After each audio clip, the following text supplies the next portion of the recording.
Wolves. Any fresh issues, and can you tell us who's unavailable for this weekend?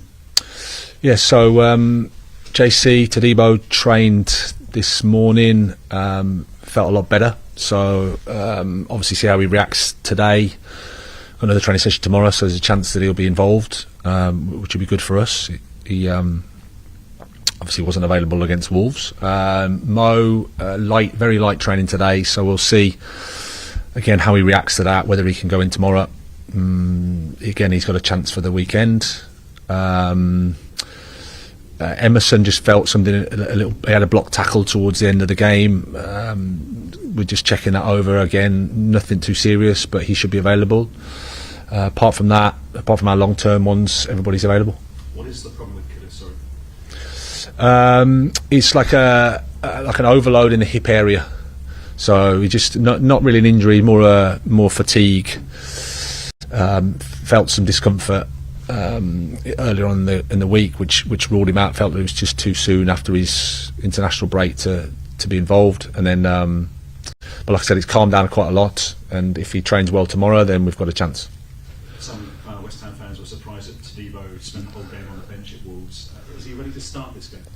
Yeah, he just felt worse and worse as the day went on. We thought that he might even be able to. He wasn't able to start. We thought he could help us off the bench, but he just started to feel worse. So in the end, he couldn't come on. At half time, we spoke to him, and he just was deteriorating. So we'd have liked him to have started, but we couldn't. So he's just off the back of Ramadan as well. So we have to take all those things into consideration. And in the end, he was just too poorly to play.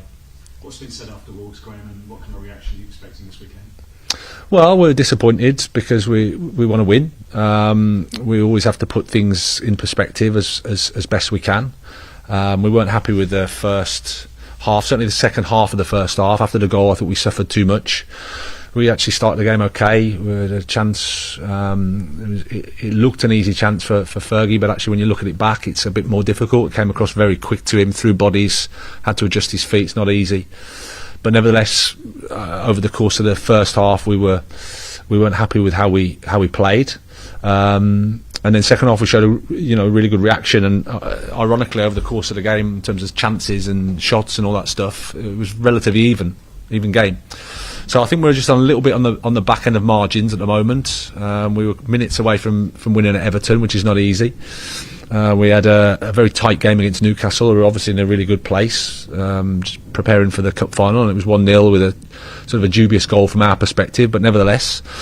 So that's where we are, and that's how the league can be. You see Bournemouth, they're in the middle of a little run as well. So we just need to know how competitive the league is, know where we've come from, know where we have to improve, and we have to keep moving. How was Evan's first start for you? I mean, he needs a goal, doesn't he?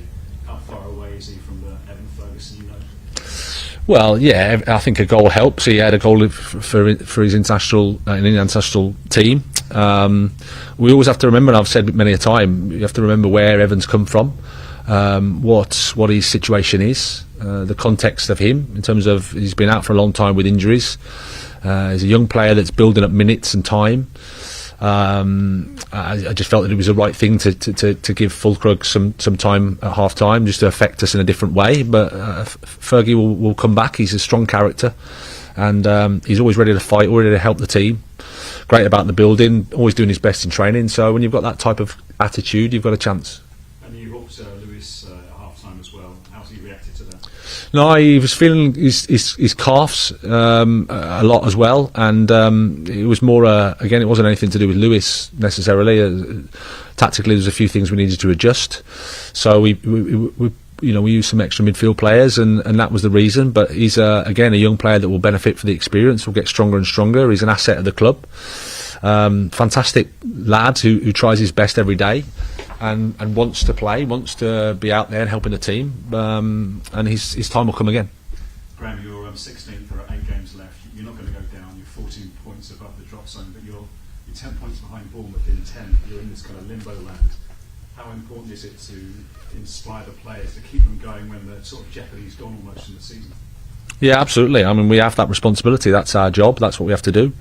I say it every week, every game is important for us. It's the Premier League. We're representing a fantastic club with with unbelievable supporters. So we have to approach every game as if it's Champions League final. That's how it is. It obviously isn't the Champions League final, and there's not that's at stake. But we have to try and get into that mindset that it is important for us to finish off the season as strongly as we can.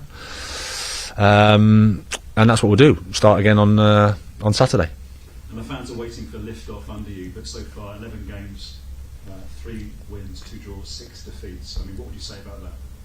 Well, you have to. I have to understand the context that we've been working in. I can understand just looking at those raw data. Then I understand the waiting for the lift-off, so to speak. The context that we started in was the team has had some issues defensively. The team has had some issues in terms of over a period of time conceding too many goals. I think we've fixed that, and we've certainly made some steps in that regard. In terms of how the team acts and how the team behaves, I think you can see the last few games, not so many goals against. We've been competitive all the games. A lot of games previously, the game's dead after 3-0, 4-0. So we're competitive in all the games. But when you're changing things and you're changing culture and you're changing environment, it isn't so obvious that results certainly go directly up as you'd like. At the same time, we know that we have to improve the results, and that's what we'll be looking to do. And just on Lucas, obviously his hearing is into a third week. He played at Wolves the full 90. I know you've been asked about this, but I mean, how is it affecting him, and what are you seeing? Is he affected by what's going on off the pitch? No, I think he's been really, really good. I had a good chat with him a week or so ago. Talked generally about his training and his game, and I think he's been really, really good since then. He's fantastic, great approach, great attitude. Just loves playing football, loves playing for West Ham, fighting for the team, accepting his responsibilities as a team member, and just doing his best. So that's all I can ask of him. Great stuff. Thanks so much. Charlotte? Hi, Graham. Hi. I was at Mikel Arteta's press conference on Monday, and he was asked, apart from finishing at the top of the league, do you care exactly where Arsenal finish between 2 and 5, because you get Champions League football?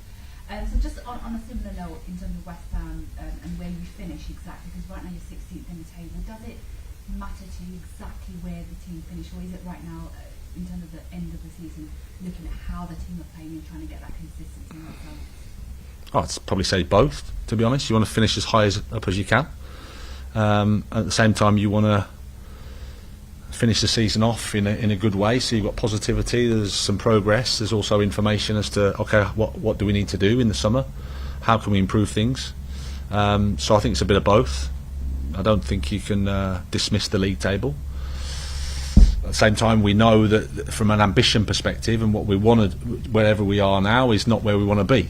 So we have to acknowledge that. But in the meantime, we have to do our best every single game, fight for as many points as we can. And in terms of Nicholas Fulcrum, he came off the bench for the second half against Bournemouth.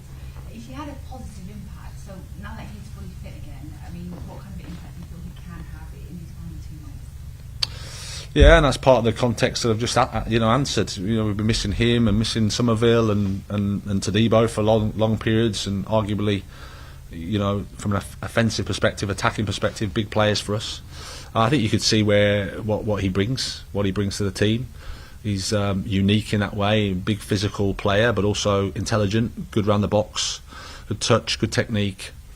So I think it's from our perspective, we've just got to keep working with him, keep getting fitter and fitter. You can't replicate Premier League minutes.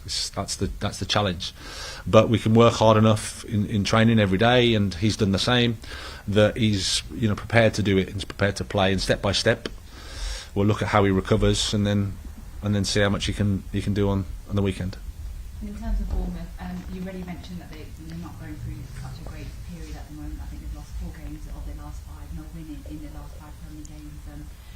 Against Man City in the FA Cup, we saw them have a really good first half, lots of intensity, but they couldn't really sustain it in the second half. So what can you expect from them on Saturday? What do you expect to see from them? A well-organised team, clearly what they do, in and out of possession, attack with clarity, defend with clarity. The coach there has done a really, really good job. It's a club that's aligned, a club that is on the same page, a club that's moving forward. It just goes to show how tough this league is. It was a few weeks ago, they're probably getting some really strong results. and that's how ruthless the league is. Things can happen. You can pick up injuries. Different moments can happen in the season, but over the course of Arilla's time there, they've improved. They've got better. They're stronger and stronger. So we expect a tough game. Hi. You people touched on Bournemouth just there. I was wondering if I could get your thoughts on Saturday's opposition manager, Iriola. Yeah, as I said, I think he's done a fantastic job providing them with clarity. It's clear what they want to do. The team plays with intensity. The team plays with clarity over how they want to attack. They create chances. They generate shots, put you under pressure. So yeah, a really good Premier League team.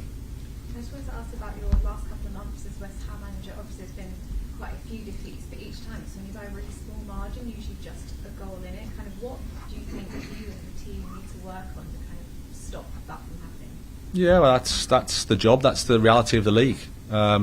We went from maybe not being competitive in games to being pretty much competitive in all the games. We've gone to Arsenal and won. We've gone to Chelsea and been competitive. Aston Villa been competitive.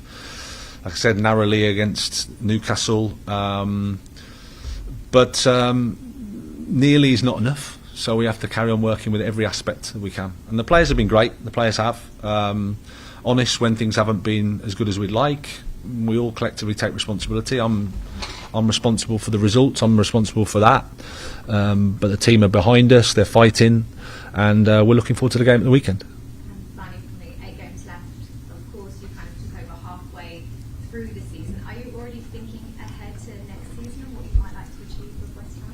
No, I'm thinking about the weekend, the game. That's all I'm thinking about. I think if you think too far ahead in football, it's a mistake. So just focus on the next day and the next training session and the next match.